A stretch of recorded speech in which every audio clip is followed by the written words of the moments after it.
Hello again, everyone, and welcome to another edition of the Wrestling Weekend Recap, where we bring you the good, the bad, and the latest inside news of what took place this week with Monday Night Raw, NXT, AEW Dynamite, Impact Wrestling, and Friday Night SmackDown. And all of this leaning towards um, Impact Wrestling's Under Siege, which already took place about several hours ago. Well, even though it just conclusively ended in the last hour, and of course tomorrow night, WrestleMania's Backlash will take place tomorrow night on Peacock and everywhere else on WWE Network. Before we get started, we want to state our infamous disclaimer, of course. Everything that we say and state, it is strictly our opinion, and it does not necessarily reflect the views of the platform that we're on or the wrestling companies that we talk about. And now, don't have a cow, man. Well, we here at the Wrestling Weekend Recap, we want to send our deepest sympathies to the family, friends, and fans of Jerome Young, who was known as New Jack. He passed away a few days ago, and excuse me, um, we just barely got wind of this unfortunate news that broke out, of course, for the wrestling world to know. Um, while we're on the topic of New Jack, we had a chance to see him on television, of course, during the old school days of ECW. Um, I recollect seeing New Jack, and I believe his tag team partner was Mustafa Mm-hmm. when they were um, when they were known as the Gangsters. Yeah. They were something else. They were a whole other act, but they were living it off. It seemed real at that point because hey, they claimed that they were gangsters. They were living it off, and they were showing how rugged they are in the ring. And you know, like I said, they were a whole other act. They were beyond Public Enemy. Even though Public Enemy was down with their act and doing the whole hey ho type of act and waving hands back and forth. And when it came down to it, Public Enemy was a whole you know other act and dynamic. It was pretty cool. But the Gangsters, boy, man, when you see their matches or even singles wise, seeing New Jack was just a whole different exciting atmosphere. Um, we've seen matches of his and of course of the Gangsters back in the past, um, and had rivalries with so many of the guys in the ECW locker room. Um, but the only thing that sticks out in my mind was the one infamous moment where it landed New Jack and ECW as a whole in really deep hot waters when it came to the story. And of course this was told time and time again. We've seen it on two different documentaries. First from the rise and fall of ECW, and the other one, uh, I don't know if it was one of the documentaries on the network at the time. I don't know if it was Exposed or the top 50 incidents of ECW, I believe it was. And the story was, of course, where it was supposed to be a match between New Jack and Axel Rotten that was supposed to take place, but Axel Rotten couldn't make it, and they had a last minute replacement who lied about his age, falsified his documentation, and they took this kid, and ending result, the whole story was that the kid ended up beaten up pretty bad by New Jack, and ECW got sued, New Jack got sued, but at the very end of it, all those charges were acquitted, and that was for Paul Heyman and the company as a whole, and for New Jack, that was a scary moment for them. So that's what I remember vividly about seeing the rise and fall of ECW documentary, zillions of times. But that was one of their controversial moments that they have gone through. Jade, I don't know if you remember a specific match involving New Jack or the Gangstas, or what was your memory of New Jack or the Gangsters as a whole? Just looking back at this controversial wrestling figure who back then, it was like, we were so aghast of seeing the stunts and acts from back in the day, in the glory days of the old school ECW. Honestly, I don't recall any of much of New Jack's moments or much of the gangsters, but he was a man who was truly devoted to the art form of hardcore wrestling. I mean, this guy pretty much was like everybody else. It was the kind of guy that pretty much threw caution to the wind and pretty much did all these spectacular moves like whenever they do tag matches or singles matches, he pretty much launch himself from from balconies, or could just use whatever item that it's available, whether it's a trash can or whatever, a chair.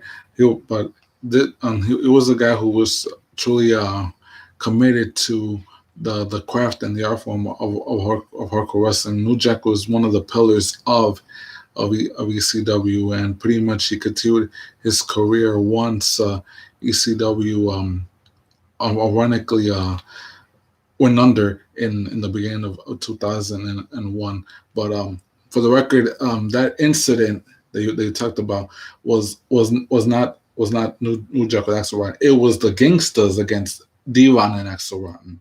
Oh, okay. Yeah. So good thing you corrected me, yes, because here I thought it was What happened was that ECW wanted were keen on getting on pay-per-view so they can prove to WWE and WCW they can be competitive.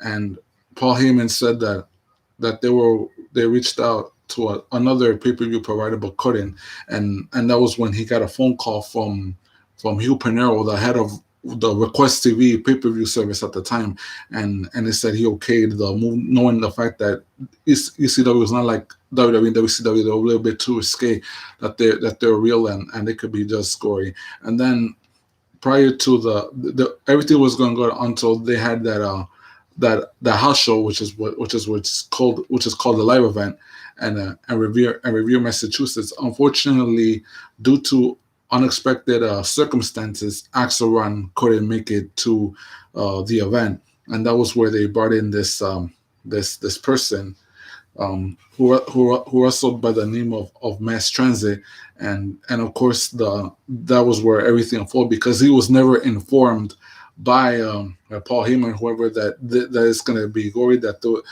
you're liable to get your flesh ripped off or burn or whatever, and that was where everything unfolded, because after the match ended, the moment he went back home and his family saw what happened to him, that was where they just automatically sued ECW for Paul Heyman for, I would say, negligence, and because of that. And yeah, like Ismail mentioned, New Jack and ECW were quitted, but there was a fallout. The fallout from it was that because of all the legal because of all the legal ramifications and everything, Pinero said this is way beyond barbaric, and he just reneged on the deal. So pretty much ECW we're waiting for another pay-per-view clearance for another about 3 months or so. And like I mentioned before we went on the air, he did do an interview / documentary for Dark Side of the Ring. So I know I'm way behind, but once I get that chance, either in the next few hours or tomorrow, we should definitely check out his documentary on Dark Side of the Ring and everything that New Jack went through in his career and life. So once again, it is a heartbreaker for pure old school ECW fans finding out that New Jack has passed away.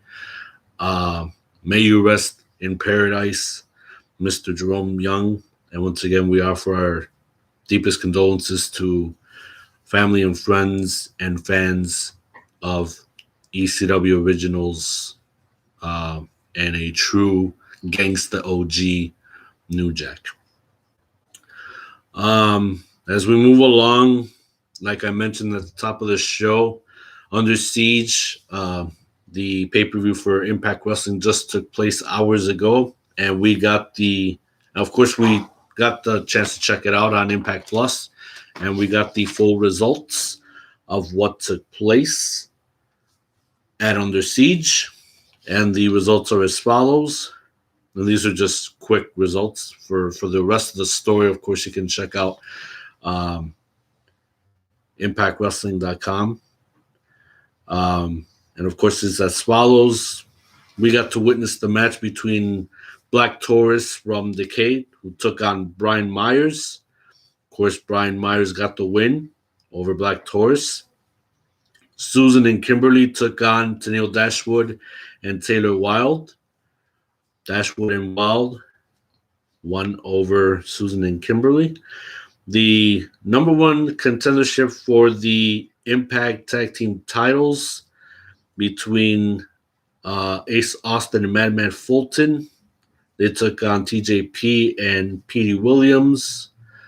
Also, Triple XL and the team of Raju and Shira.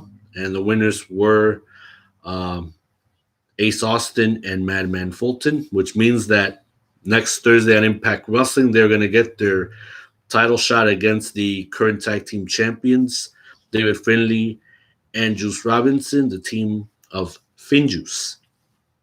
We also got to see W. Morrissey take on Willie Mack.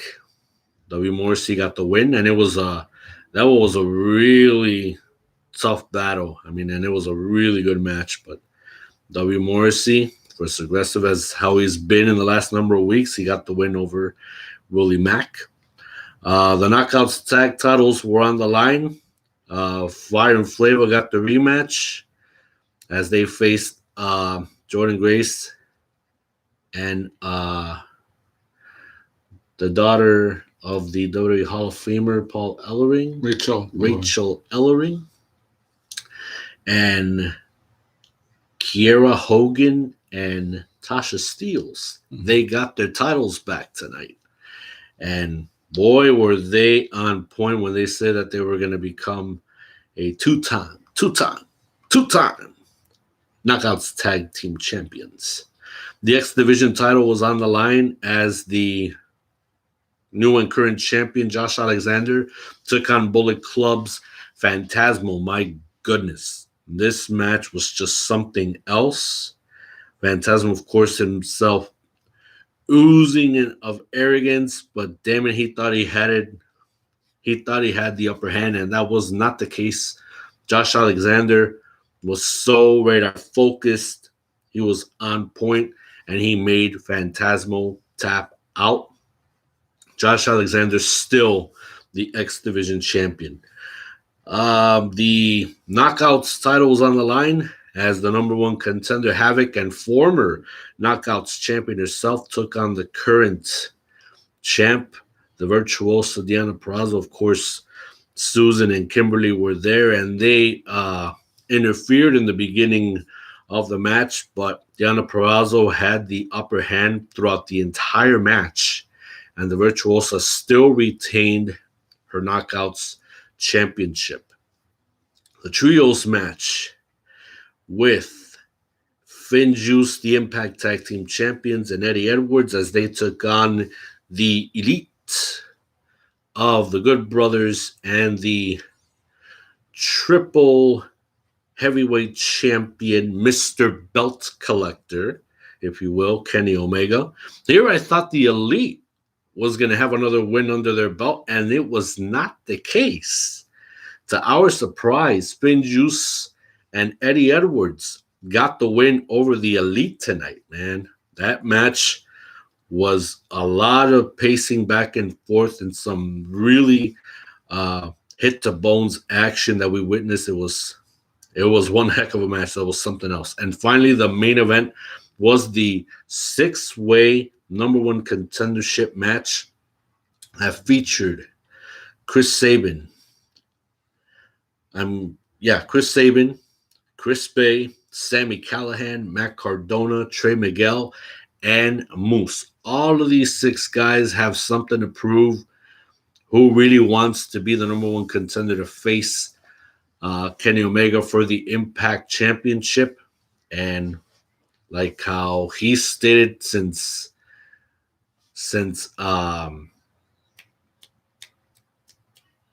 the former champion, Rich Swann, and made him the threat, Moose acted on his word, and he is the number one contender, ladies and gentlemen. He has defeated the other 5 guys to become the number one contender to the Impact Championship and claims that he will have that Impact Championship back.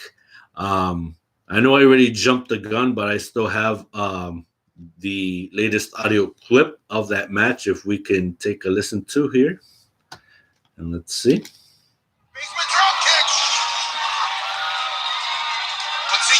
And this is at the point where, like, Moose, Matt Cardona, Sami Callihan, Chris Sabin, Trey Miguel, they were all on one side of the ring. And Chris Sabin and Chris Bay, Trey Miguel and Chris Bay running and went over the top rope and landed on the other guys outside of the ring. Look at this. Look, double jumping topic on heels. Had a moment there where it looked like Bay and Trey. Yep, right. You realize they were standing, so why not? Let's fight. And these two, I want to watch these two lock it up for years to come. And I forgot to mention, we also saw the return of Rich Swann as well. But that was during, which match was it? The match between W. Mercy and Willie Mack. Oh, yeah, of course. He was out there to stop the onslaught that was that Willie Mack was suffering at the hands of W. Morrissey right after the match. Bay stopped himself, forced Sami to charge in, back elbow. Bay exposed his back, and Sami took advantage. Oh, boy. Oh, trio. Oh. Sami is going to use Cardona. Oh, my. What is he keeping? We're seeing this trio roll in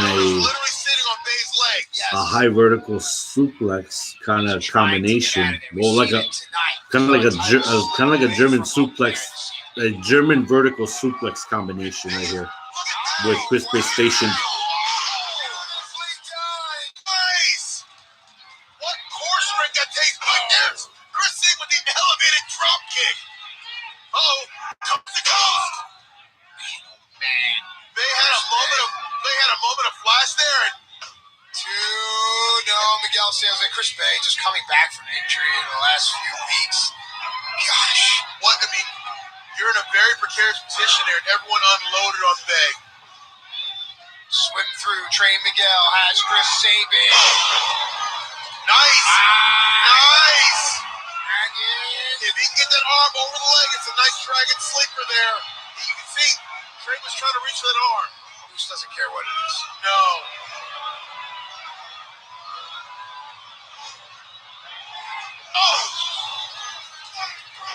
And Moose just hangs in the air with that drop kick. How about Bay? Don't count Chris Bay out. No way Chris Bay's going down that easy. Staggered. Wow. Oh my gosh. I mean, Chris Bay, literally, his head is 9 feet off the canvas, and Moose just pinpointed a dropkick on his chin. Are you kidding me? Trey Miguel holding on to the top rope with his right hand. It's the only thing that's saving him right now, trying to lower his base. He's not want to get taken over there by Moose. No, that's a smart move to sit down. Moose is down. Can someone take advantage of Moose being down? Notice Trey. He's looking around. Starting to realize where they are. Well, Trey is fresher. Trey was also looking for his opponents. And you see how hard at work Moose is. And right here, this vertical suplex from the middle rope. And then the frog splash with Chris Bay. That was one of the highlights of that match. Of course, this is a very short clip that the YouTube channel just uploaded from earlier about an hour ago. It was a really incredible match. I'm glad that we actually got to watch Under Siege tonight. Jade, I left the homework for you to dig up any information of what's going to happen with Moose's #1 contendership shot and where is it going to take place as he gets ready to face Mr. Belt Collector Kenny Omega. Well, yes, I did some digging and I just found out that that Kenny Omega will defend the Impact Championship against Moose, who won the 6-way #1 contendership match. He'll defend it against All Odds, which will be on June 12th.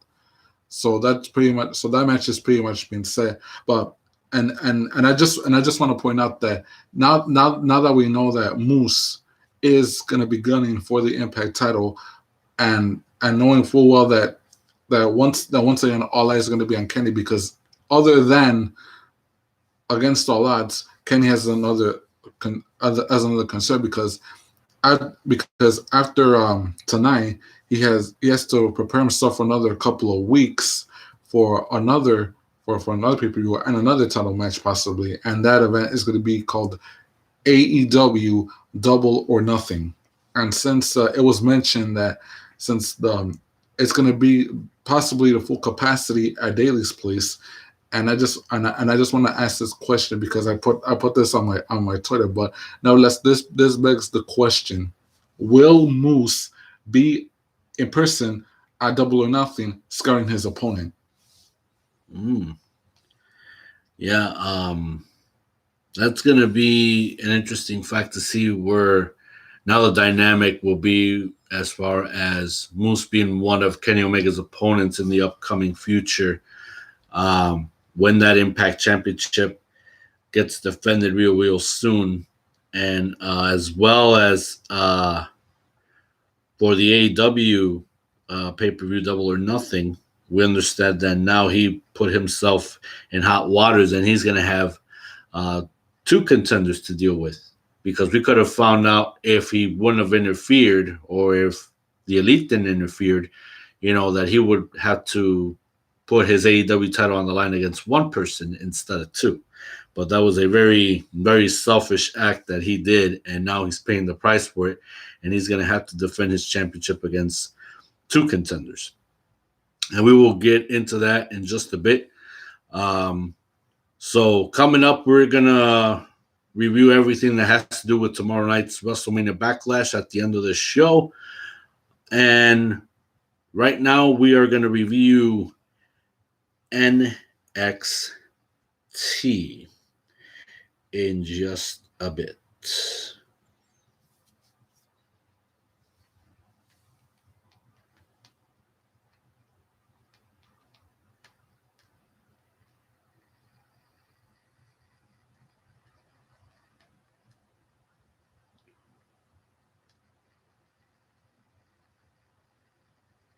And if we ever had a patron, we would say, thanks for your support on Patreon. Why the heck am I hearing the same old names every 3 to 6 months? Like a roller coaster, like a CD driver. You know where I'm getting at with this. And if you don't know, try to figure it out. All right, so we're going to jump in with NXT.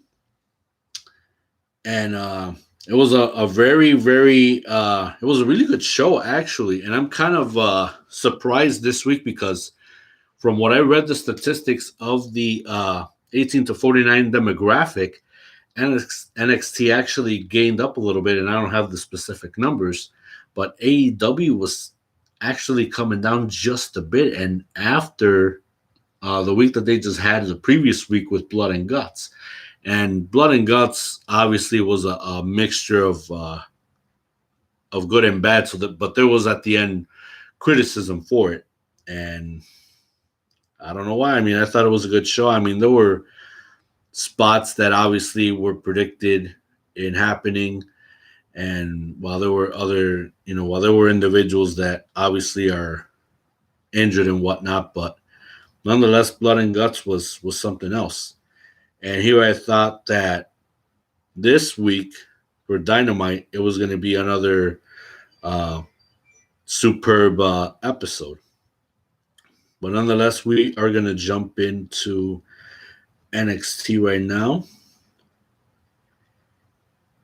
And let's get on with what we witnessed.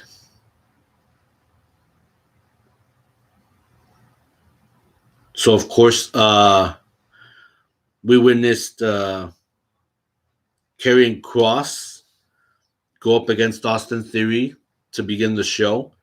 And like how we all thought, of course, Karrion Kross ended up dominating one of the members of the Way, and even Johnny Gargano, the North American champion, was less than surprised, but still worried. And one of the coolest visuals that we ended up seeing at the end of it all was Finn Balor was right behind the champ, like to the side, until the cameras, they had it right on Karrion Kross, and they turned it over to where Finn Balor was just on the side of him. And he's waiting for his rematch. And I can't wait to see that rematch either, because, it was a very good match that they had last, where we witnessed Karrion Kross becoming once again the NXT champion. We witnessed a really good tag team match between MSK and Breezango.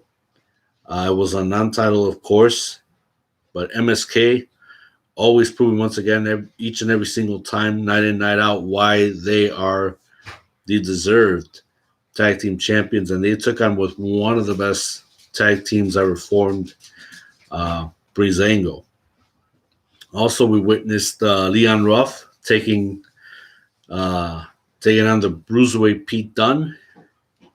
Pete Dunne, of course, standing on his ground. And Leon Ruff, after having to be wasted by Isaiah Swerve Scott the previous week, and with his cronies, who we will get into that in just a bit, Leon Ruff was so hell-bent and wanted to get into the ring that night. And he went into General Manager Regal's office, wanted a match, but, he felt that he wasn't clear, that he wasn't ready, and he wanted it at all costs. So obviously he faced up to Pete Dunne. Pete Dunne, of course, laid out the open challenge. Leon Ruff gave it everything he had, but it just wasn't enough to go against the Bruiserweight. And of course, to the North American champion's dismay, he got the news from GM William Regal in his office that it would be him defending the North American Championship next week against the colossal Bronson Reed in a steel cage. How about that? That's going to get very, very interesting. We've seen a video trailer for Frankie Monet. She will make her in-ring debut as well next week on NXT on USA Tuesday night. And while we talked about Isaiah Swerve Scott, he introduced his cronies known as Hit Row. Sounds to me like they're the this generation's Death Row Records.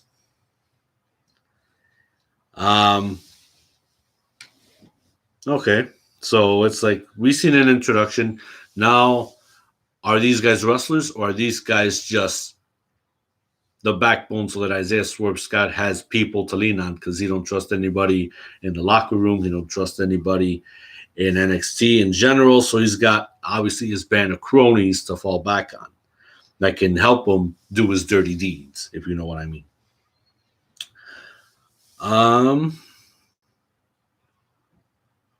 We also seen a video package that leans towards a one-on-one match, a rematch pretty much with Toni Storm taking on Zoe Stark. That's going to be a very interesting one. We witnessed Kyle O'Reilly going up against Oney Lorcan. That was a very, very good matchup. It was incredible. It was like nothing I've ever seen before. The match with Raquel Gonzalez against Mercedes Martinez for the NXT Women's Championship. That one to me was a really good match. Mercedes Martinez brought everything that she had with her to go up against, the lovely Texan Raquel Gonzalez and, the champ. She brought everything in sight to lay down and waste the number one contender. And at the end, Raquel Gonzalez still retained the NXT Women's Championship. So we're going to go into this audio clip as far as the the comedy act with Cameron Grimes and Ted DiBiase, man. It's just off the chart. I don't think it's going to get any old or tiring, but just having these two in one, in one strip or block. I mean, it's hilarious. Put these two together and they make entertainment magic, no doubt. Good afternoon, everyone. Welcome to the auction here today. We're going to be selling this beautiful lakefront home. It features 8 bedrooms and 6 baths. Not only that, it has a full jacuzzi and a beautiful pool and deck overlooking the lake and its panoramic views. And the auction's on. We're going to start the bidding at $2 million. All right, ladies and gentlemen. Hold the phone. You can't have an auction without Cameron Grimes. Alan, is that right? $2 million? Go ahead and put me down. All right, sir. Just have a seat, please. We'll get it going. $2 million, that's no problem. And we're out of the gate at $2 million, ladies and gentlemen. $2 million. It'll be $2,250,000. Yep, $2,250,000, and now $2,500,000. Why is he talking so fast? And now $2,750,000. New blood in the back, and $3 million. $3 million. Thank you. $3,250,000, sir. Thank you. Just put your panels down. $3,250,000 and $3,500,000. $3,500,000. $750,000. $750,000. Alan, can you slow down? $4 million, sir. $4 million. $4,250,000. $4,250,000, and now $4,500,000. $4,500,000. Thank you. $4,500,000. $4,750,000, and $5 million. Your turn again, sir. Just like checkers. His turn, your turn. $5 million in the back, and $5,250,000. $5,500,000. Look at the $5,500,000 bid. Which one of y'all keeps bidding? $5,500,000. $5,750,000. Just give me $6 million. $6 million, got it. And now $6,500,000. $7 million. $7 million, and $7,500,000. $8 million. $8 million, ladies and gentlemen. $8 million. Any increase? Going once. Going twice. $20 million. $20 million. Same courtesy to you, sir. $20 million. This isn't worth $20 million. Twice. I'm out. Sold. $20 million to the gentleman in the back with the deep pocket. Who spends $20 million on a house?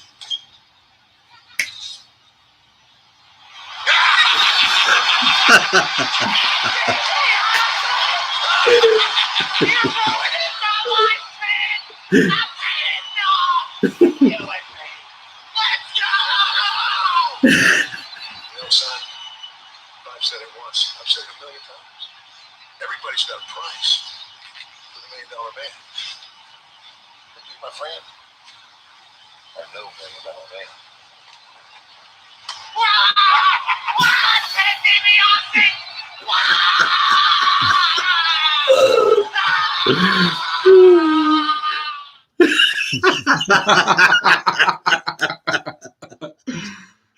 My goodness, I mean, I have seen this video on YouTube like about 1,000 times, man, and I can't help but laugh, man.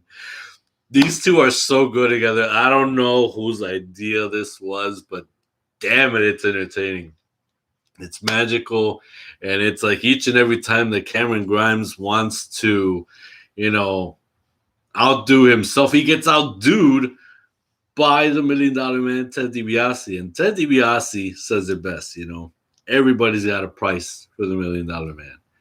Doesn't matter if it's houses, doesn't matter if it's jewelry, doesn't matter if it's cars, anything that you can buy with money, depending on the material, he can get it. If it's worth a lot, he can get it. That's the $1 Million Man way. And we all know that Cameron Grimes is just a wannabe. He will always get upstage. Unless if there was a formula for this huge payoff of an entertaining storyline, I don't know what the heck would conclude it. But I mean, so far, this is the most entertaining that I have laughed so hard during this pandemic. My God, I can't believe I really can't imagine how this is going to be like once this whole thing is over. Because Cameron Grimes, $1 Million Man, is just, that's epic That's how I like to call this. This is epic Bottom line, man. It's a work of art. Entertainment galore. Keep it up. And it teaches a valuable lesson in life. You got to learn how to separate the amateurs from the pros, because it took Ted DiBiase years to become this rich guy, to become the man they could buy anybody with to buy any off with a price. I mean, and all Cameron Grimes is doing is just trying to boost his ego. But quite frankly, he's better off in the ring. Yeah, he is. Being the carny that he is, Cameron Grimes. And then we move on to the main event, which was one of the best main events I've ever seen in all of NXT so far this year. Kushida gave the rematch to the former undisputed Cruiserweight champion, Santos Escobar, the leader of Legado del Fantasma, a 2 out of 3 falls match. We will get into those audio clips right now. And Jade, I mean, just having to witness that match, it was something spectacular that I don't think both of these guys can even, do something magical than what they have done for this match. So I'm pretty sure we'll get to see, the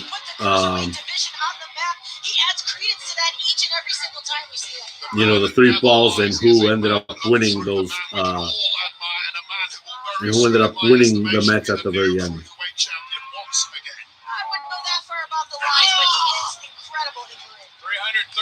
Days as Cruiserweight champion, looking to restart the count as Escobar. He can win 2 falls tonight, and he can be closing it on a submission. Kushida, center of the ring. Escobar's got to watch his shoulders, though, so his shoulders not on the mat.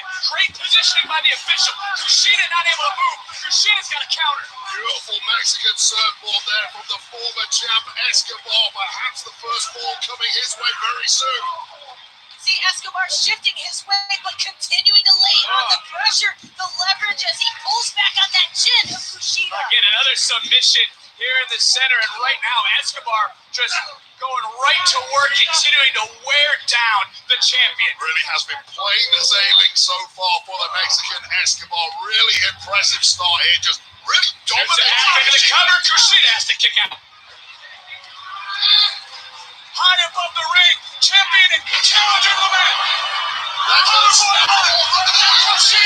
So at this point, they're already tied a piece, 1-1. We're about to witness Kushida getting the second win for him to still retain the Cruiserweight title.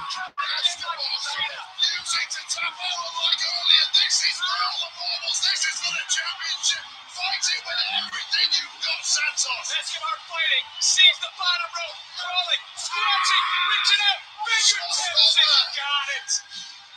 It's already snapped already. You gotta give credit to Escobar during that pain. Kushida, absolutely relentless. Escobar now has to fight from underneath, has to figure out a way to get away from Kushida, who is locked in on locking in that hoverboard lock. Escobar's almost been completely dumb at this point. Such is the allure of the Cruiserweight Championship here in NXT, refusing to give in. And now Kushida dragging Escobar back center of the ring. And Kushida, another suplex, shoulders down, shoulders down. Kushida picks up the second fall. That awesome bridge pin, man, modified. That's what really shocked the hell out of me, that Kushida had it hook, line, and sinker. Think about the match. Go back to the shoulder. What a unique match. A unique hitting combination by Kushida. That was awesome stuff right there from Kushida. Here I thought maybe Santos Escobar would have a chance to get the belt back, but no. Kushida proves in time and time again why he is the fighting champion that he is, why he deserves to be the Cruiserweight champion, and why he's going to have that title for a very good while. My understanding about this landscape right now, currently at NXT, now that the Undisputed Era is now out of the picture, it's pretty much factions pretty much grabbing straws as to see who will lead, as to who will be the main face of NXT.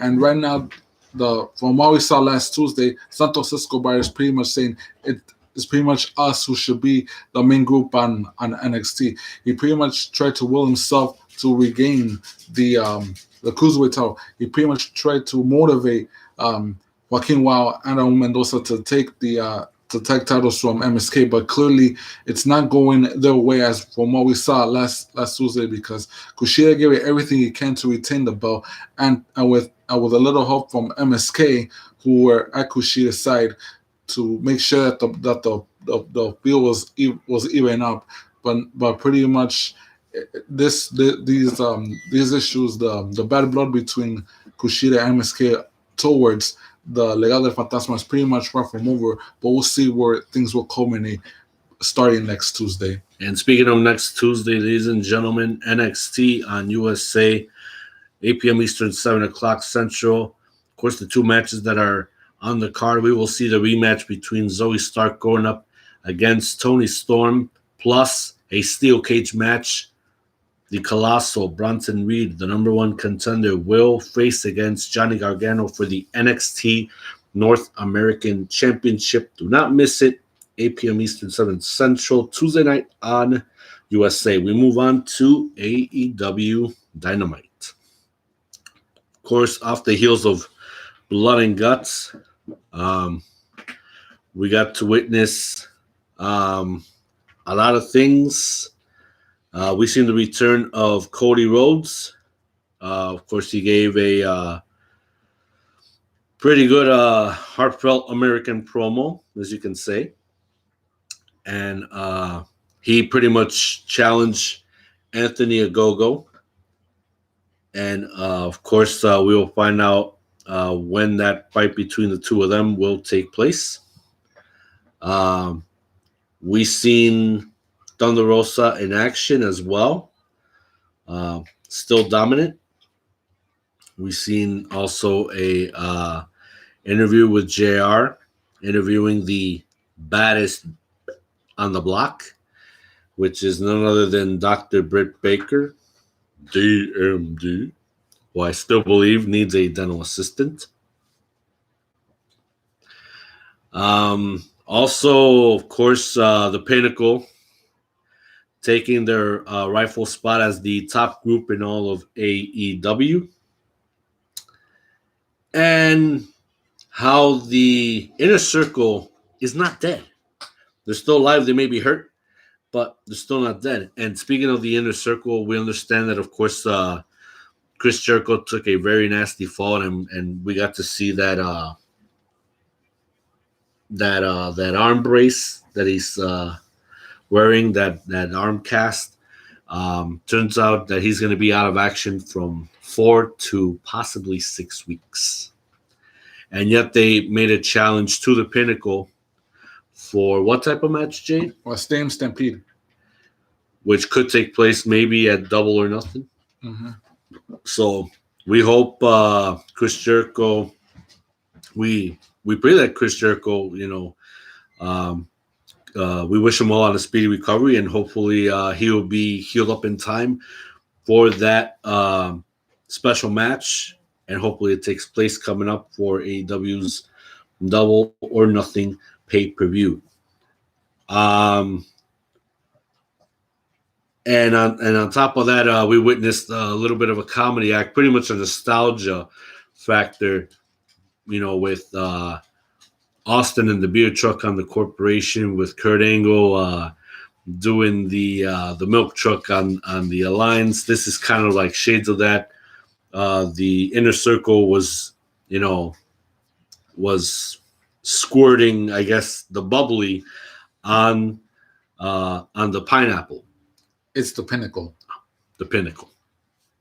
Of course. So that was a nostalgia factor, and it's like, okay, cool. I mean, we've seen it time and time again back then, or we still remember it from back in the days with Austin and the beer truck, Kurt Angle and the milk truck.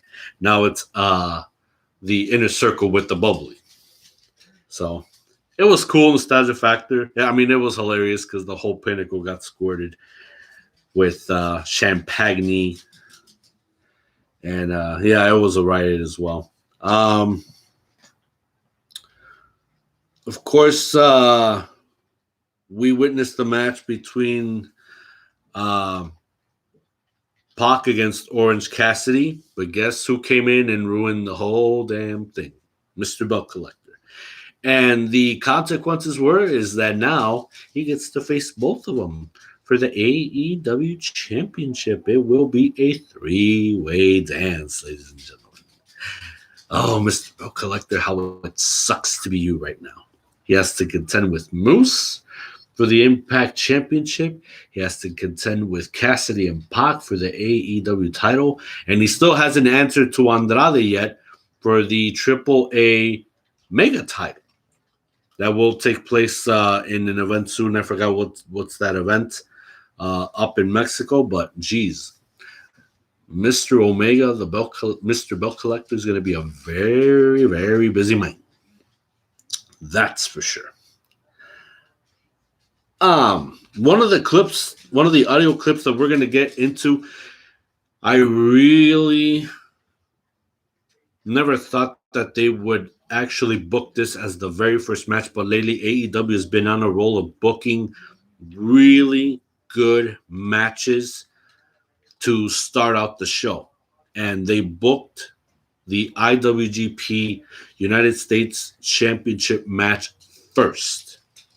And it was a really good choice because, of course, we finally got to witness Yuji Nagata come back to the Turner Networks after over 20 years. Like we stated before, the last time we seen him was around 1997 in Nitro when he had a match.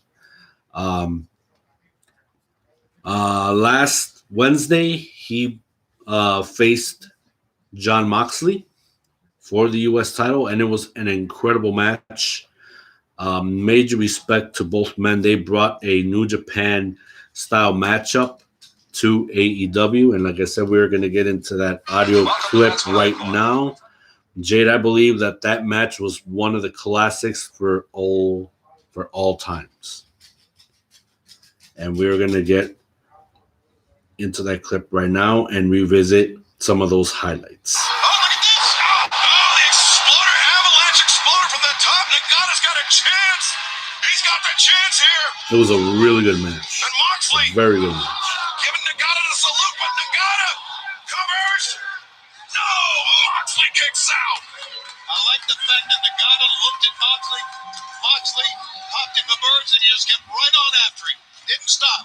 Kicked him again. Yuji Nagata, one of the longest reigning heavyweight champions in New Japan Pro Wrestling. Jon Moxley, the longest reigning AEW World Champion ever. This is really a battle of champions right now. Sleeper hold applied. Slowing down Nagata. Restricting the floor. Oh, Nagata, right up the counter. And now he's looking for the armbreaker to Shiro May. Nagata wrenching back. But Moxley's got a dig deep. There you see the Shiro May, the whites of the eyes. Wow, that part I missed. Nagata gonna snap I didn't down know on Moxley. that Nagata could do those eyes. I tried to do those eyes.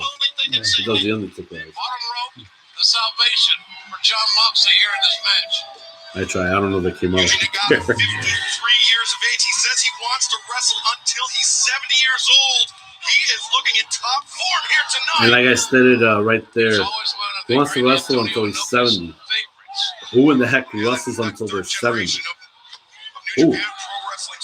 I mean, Ric Flair wants to come back into the game, but all he's doing is commercials right now. Woo!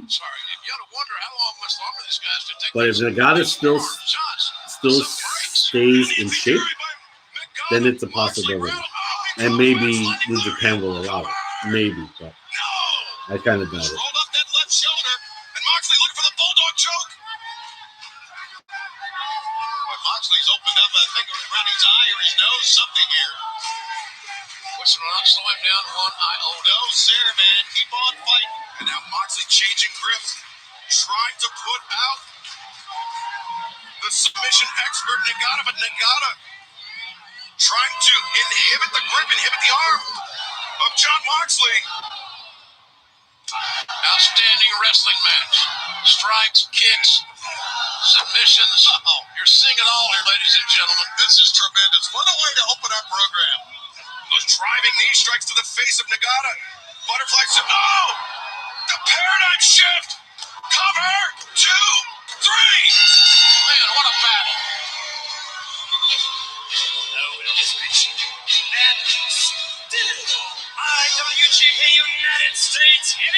And then the special introduction that Moxley came out to.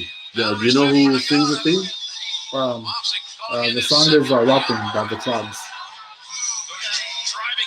Which is cool. And here I thought they wouldn't do such a thing because it's a classic song. I'm pretty sure they would have to pay rights. That would come out of Tony Khan's pocket. But in this case, I mean, it's a must because, you know, they treat this like if this was an actual, like, kind of like a boxing type of thing.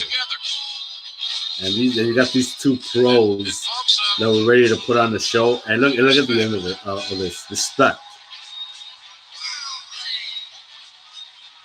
That is awesome. That is awesome.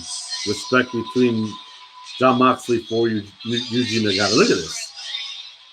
Two warriors with great mutual respect. That is awesome stuff right there. Literally. That has to be one of my favorite matches of that night. If not anything else that took place. But yeah, hats down to Jon Moxley, Yuji Nagata. It's cool to see that Yuji Nagata crossed over from Japan to the States yet again. Like I said, it's been after 20 plus years. Last time we seen him was back in '97 on Nitro.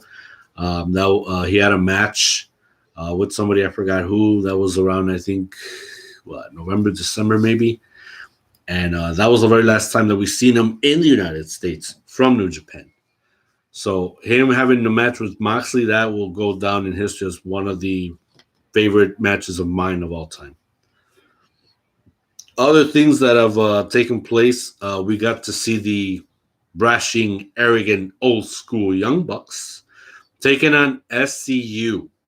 And ladies and gentlemen, what we feared the most, what I knew was going to take place, has took place.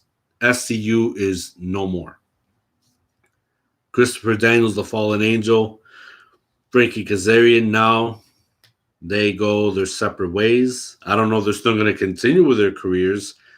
Hopefully, once we watch Dynamite this Wednesday, we will get to find out some updates.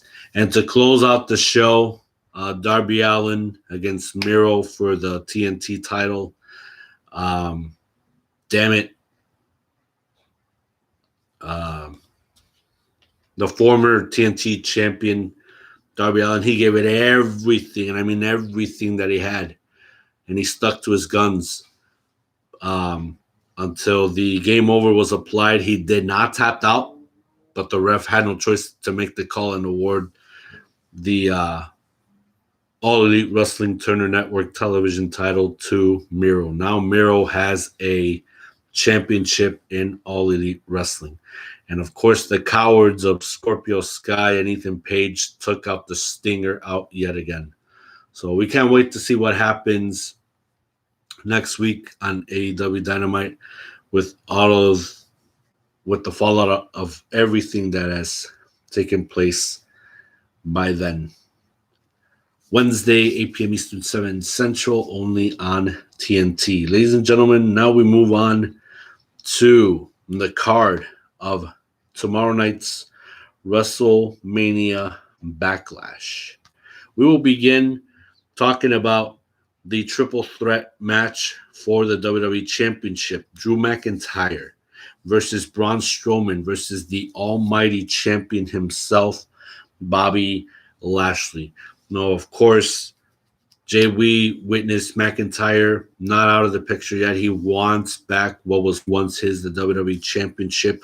Strowman added to the picture, and he feels that Drew McIntyre has already had a million chances to get the championship back. Now he wants to be the man to defeat Bobby Lashley and get the WWE Championship. I still believe that Bobby Lashley wouldn't be champion right now if it wasn't for MVP. Bottom line is, we got two guys that are staking their claim to get to that title. Bobby Lashley, he will do everything that it takes to retain it, even with the help of MVP. Yes, and yeah, right. Currently, nobody wants to be in Bobby Lashley's shoes right now, knowing for that he has two challengers to put up with, and knowing the fact that he doesn't necessarily have to be pinned or have a submission hold on him tomorrow for him to lose the WWE Championship. And pretty much the stakes could not be going against him, knowing full well that the Scottish Warrior and the Monster Among Men are gunning for that WWE Championship. It's going to take practically a miracle for Bobby Lashley to walk out of WrestleMania Backlash still the WWE Champion. Which man will be the one to defeat the Almighty One coming up tomorrow night at WrestleMania's Backlash? Will it be McIntyre or will it be Strowman? Or we will see the Almighty One still be the Almighty One at the very end of it, holding the WWE Championship up high and still be the dominating figure on Monday nights. Also, we will see the SmackDown tag team titles on the line as the champions, Robert Roode and Dolph Ziggler, them hungry dirty dogs. They will take on the Mysterios, father and son duo of Rey and Dominic Mysterio. Jade, I believe that this could be the time for a father and son tag team to become the SmackDown Tag Team Champions. Now, no doubt, Roode and Ziggler, they have held these titles already for quite a while, and they have only defended it at least one time. But now it's going to have to come to the time where do the Mysterios have what it takes to become the new champions? And for the first time ever in history, a father and son team getting the titles from guys like Roode and Ziggler. What do you think? After what we saw months, like every month, the bonding that took place between Rey Mysterio and Dominic, and yeah, we saw how naive Dominic was at first, but little by little he started blossoming into his own path, and pretty much Rey was proud of him. The WWE Universe rooting him on, and pretty much it's gonna lead down all the way to tomorrow with those SmackDown tag titles on the line, and pretty much knowing. But I just want to point out that Robert Roode and Dolph Ziggler, they're no pushovers. But it's gonna take some serious meshing, if you will, between father and son for them to walk out of WrestleMania Backlash the new SmackDown Tag Champions. And also, what's working in the Mysterio's favor ever since this past Friday and the week before, they already got wins over Dolph Ziggler singularly. Dominic Mysterio felt because of the bullying of Dolph Ziggler and Robert Roode, they pushed him over the edge, and Dominic stepped up to his old man and say, hey, let me get a piece of him. I want to face this guy. I want to show him that I got what it takes to go up against him. That way we can have some type of, of one step ahead of them for Sunday. And he got the job done. And now Rey Mysterio, obviously he had to face Dolph Ziggler as well. And he also got a win over him. So the Mysterios, I believe they got the upper hand, and it's going to go their way this Sunday. What do you think about that? Seeing that the Mysterios got one over on Dolph Ziggler in singles matches. Oh yes, after seeing those two singles matches versus the week before, and then last night, to see how cohesive the Mysterios could be and separate out and singles wins. And nevertheless, like I mentioned, because I mean Dominic can hold his own on the singles capacity, so can Rey. But the two of them have to come together and say we could pull it off as a team if they want to win those tag titles. That's right. So the question is, can the Mysterios make history this Sunday at WrestleMania Backlash as they become the first father and son tag team to defeat the current champions Robert Roode and Dolph Ziggler. Also, the SmackDown Women's title will be on the line as the former champion Bayley will take on Bianca Belair. And what we have seen throughout this ride is the fact that Bayley was put onto the sidelines ever since WrestleMania, and all she has been through was an embarrassment angle with the Bella Twins for her not being into the spotlight that she deems to deserve to be in, as Bianca Belair had a tremendous matchup with the boss Sasha Banks at WrestleMania, and she became the SmackDown Women's Champion per her busting ass at this year's Royal Rumble. Now a huge payoff. She is living the life. She is living the dream. But the one person who can take sitting down and having to witness everything that Bianca Belair is basking in is Bayley. Well, I just want to point out that the bad blood between these two women started out months ago, like started some next year, because the moment Bianca entered the scene on SmackDown, she was practically a newcomer, but she backs it up constantly. You know, she's not calling herself the EST for nothing. She backs it up. That's why she calls herself the fiercest. She calls herself the strongest. She calls herself the greatest. And I can't think of any adjective with the word EST. But whenever she goes out into that ring, when it's match time, she goes out there and backs it up. And from that moment on, Bayley just couldn't stand it. And I remember there were so many instances. I remember the obstacle course that took place between the two, and Bayley unfortunately lost to Bianca.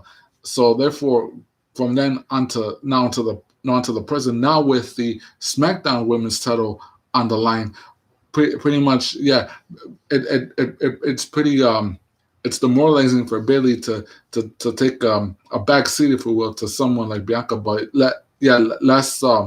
from what happened last month or so at WrestleMania when she defeated the boss, she backs it up, and now she's saying who should hold that title should be on the spotlight is me.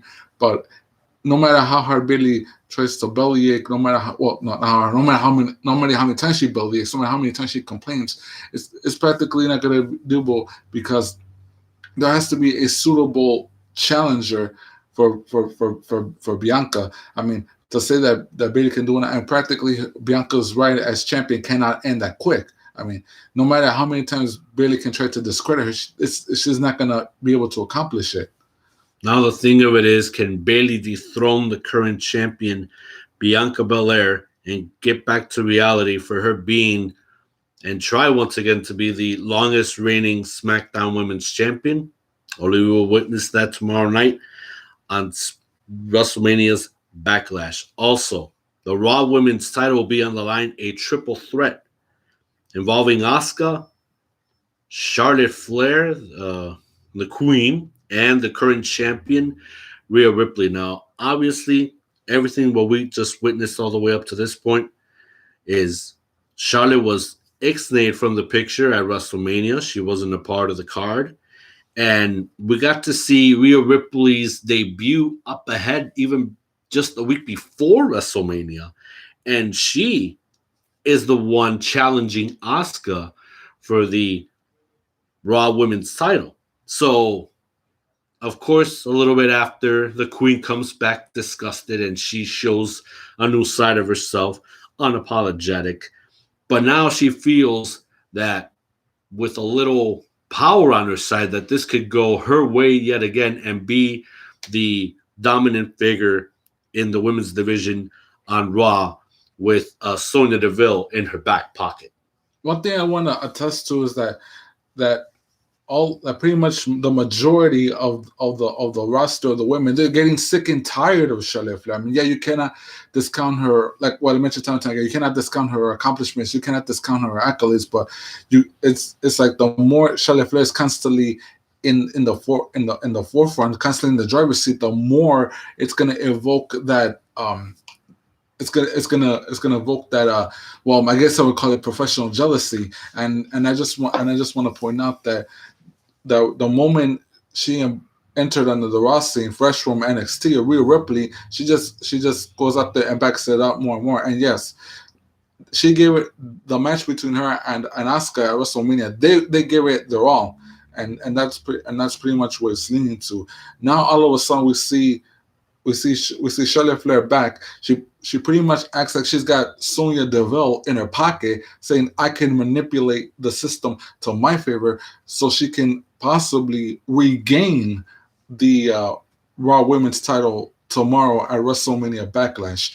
Now I'm not saying she will do it, but it's pretty much to the point where like this is where it's like where things going from here. It's like I mean, you it's like there's a time and a place for Charlotte Flair to, wants to be in the spotlight again, because obviously for all intents and purposes she is a Flair and she wants to live up to the name. But even at one point she has to understand that she cannot always be in the forefront every once in a while. But nevertheless, pretty much, like, well, to address also the men's triple threat title match, that also applies to the women because Rhea Ripley is riding on the wave of momentum. But the one thing she doesn't, I mean, if she's with, I mean, her losing the belt to Asuka, that would be one thing. I mean, she has no problem losing the belt to Asuka. Her losing the belt to Charlotte Flair, like, it's like going back to like last year when she lost the NXT title to Charlotte Flair.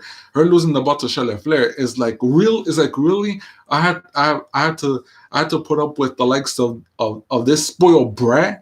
It's like and who would, I'm pretty sure even the WWE universe doesn't want to put up with her as much. And it took this long for Rhea Ripley to gain her confidence back after a devastating loss at last year's WrestleMania at the hands of Charlotte Flair, acquiring the NXT title and having to be the reigning dominant figure in the women's division when it doesn't even apply to Charlotte because she moved on to the main stage, to the prime time, to Raw.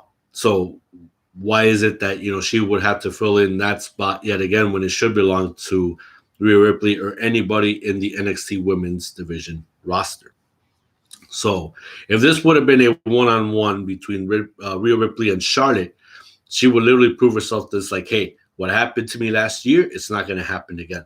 But now it's going to be a somewhat of a difficult challenge if Rhea Ripley comes up with a strategy that she could defeat Charlotte and Asuka, two of the greatest women sports entertainers that this generation has ever seen. So tomorrow night, WrestleMania's Backlash.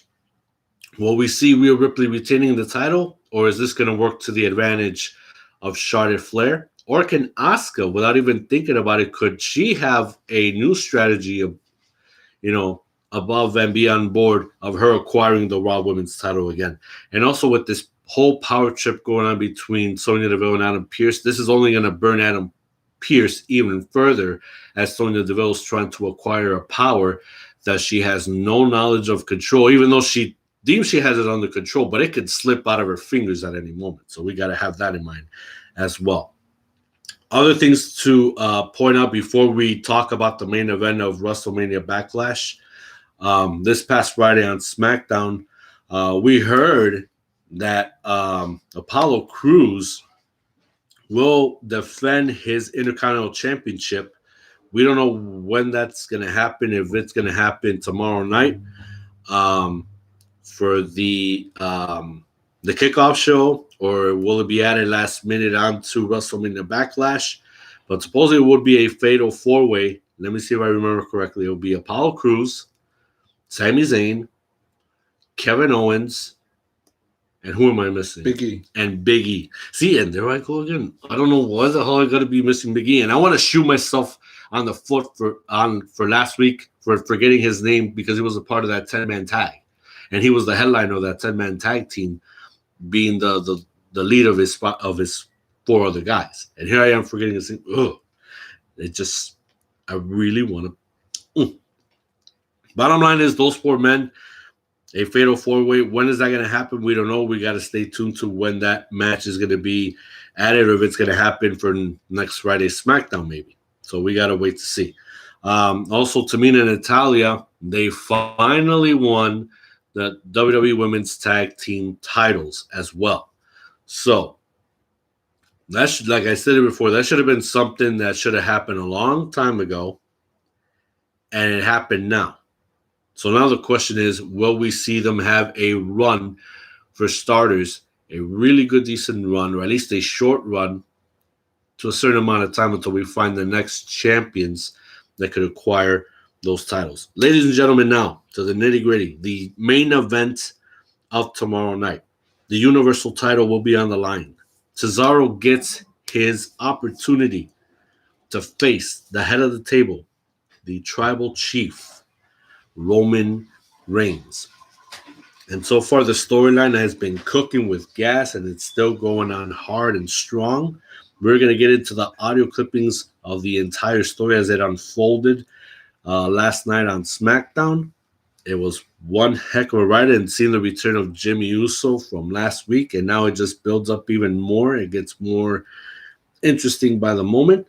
And we're going to get to the clip of how the night got started last night with Roman Reigns, Jimmy Uso, and Paul Heyman already in the ring, addressing on where Jimmy Uso lies within the family. Is he going to be with the family, or is he going on his own trying to get Jimmy Uso out of that whole predicament? How many world heavyweight championship matches has Cesaro had?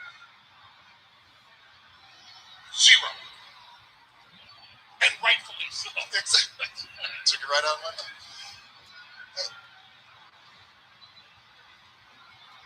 How many have I had?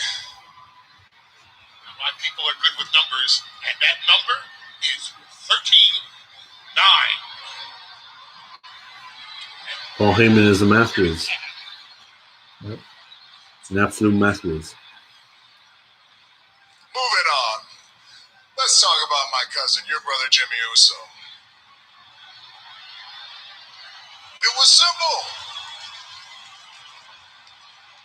He got to see how it works. Well,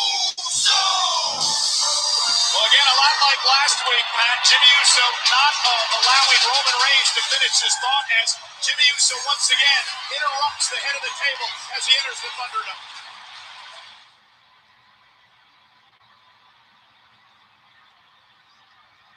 You don't think I can beat Cesaro? That's how you feel? I'm not trying to make this a thing, Oos, but since you asking, no. I don't think you can beat Cesaro.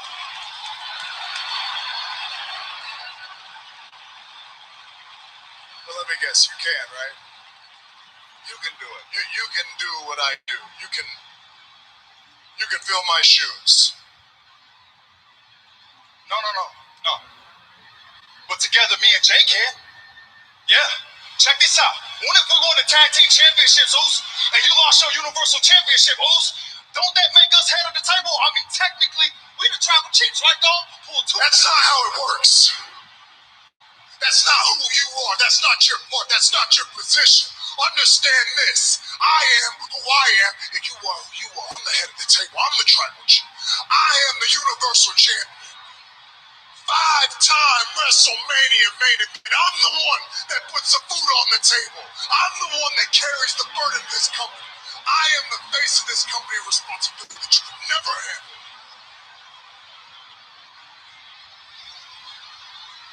Hold up. Hold up. You think you can, huh? You think you can do what you really think you can do what I do, huh? You think you can be the man around here, huh? Do it. Do it. Do what I do. Represent like I represent. Take this Universal Championship, put it on the line, defend it against the